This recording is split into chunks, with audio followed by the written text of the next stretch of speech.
വൈപ്പിനിൽ നിന്നാണ് കാറിൽ സഞ്ചരിച്ചിരുന്ന സന്തോഷ് മാധവനെ പോലീസ് അറസ്റ്റ് ചെയ്തത്.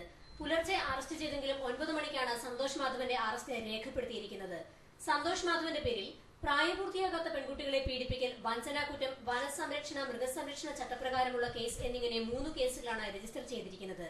സന്തോഷ് മാധവനെ അറസ്റ്റ് ചെയ്തതിനു ശേഷമാണ് 15 വയസ്സായ പെൺകുട്ടി സന്തോഷ് മാധവൻ തന്നെ നിരവധി തവണ ലൈംഗികമായി പീഡിപ്പിച്ചിട്ടുണ്ടെന്ന് പോലീസിന് പരാതി നൽകിയത്. 2006-ലാണ് കേസിനാസ്പദമായ പീഡനങ്ങൾ നടന്നതെന്നും പെൺകുട്ടിയുടെ പരാതിയിൽ പറയുന്നു. ഒരാളിൽ നിന്ന് മാത്രമേ പരാതി ലഭിച്ചിട്ടുള്ളൂവെങ്കിലും 8 പെൺകുട്ടികളെ സന്തോഷ് മാധവൻ ലൈംഗികമായി പീഡിപ്പിച്ചതായും ഇവരെ ഉപയോഗിച്ച് നീലചിത്രം നിർമ്മിച്ചതായും പോലീസ് വാർത്താ സമ്മേളനത്തിൽ അറിയിച്ചു. കുട്ടിയുടെ സ്റ്റേറ്റ്മെന്റിൽ നമുക്ക് മനസ്സിലാകുന്ന ഒരു 7-8 പേര് ഇങ്ങനത്തെ തന്നെ പെൺകുട്ടികളെ ഈ പ്രതി ഈ രീതിയിൽ തന്നെ ഉപയോഗിച്ചിട്ടുണ്ട്. കുറച്ച് ജനറലായിട്ട് നമുക്ക് ഇൻഫർമേഷൻ കിട്ടിയിരിക്കുന്ന കുറെ ഫിലിംസും അതിനെപ്പറ്റി ഉണ്ടാക്കിയിട്ടുണ്ട്. ആ ഫിലിംസും അവൈലബിൾ ആണെന്ന് പറഞ്ഞിട്ട് ആ ഇൻഫർമേഷൻ കിട്ടിയിരുന്നു. അപ്പോൾ ആ ഇൻഫർമേഷൻ ഞങ്ങൾ ഡെവലപ്പ് ചെയ്തുകൊണ്ടിരിക്കുക. ഇൻവെസ്റ്റിഗേഷന് പറഞ്ഞിട്ട് ഈ ഒരു കേസ് റേപ്പ് കേസ് കംപ്ലൈന്റ് വന്നിട്ടുണ്ട്. 1 വർഷം മുമ്പ് വരെ എറണാകുളം പോണേക്കരയിൽ പ്രവർത്തിച്ചിരുന്ന ആശ്രമത്തിൽ പെൺകുട്ടികളെ താമസിപ്പിച്ചാണ് ഇയാൾ ദുരുപയോഗം ചെയ്തത്.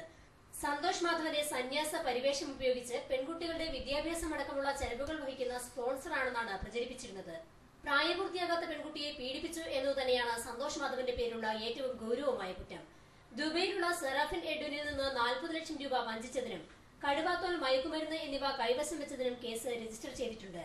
സന്തോഷ് മാധവനെ ബുധനാഴ്ച കോടതിയിൽ ഹാജരാക്കും. സരിതാഭായി, ന്യൂസ് ബ്യൂറോ, കൊച്ചി.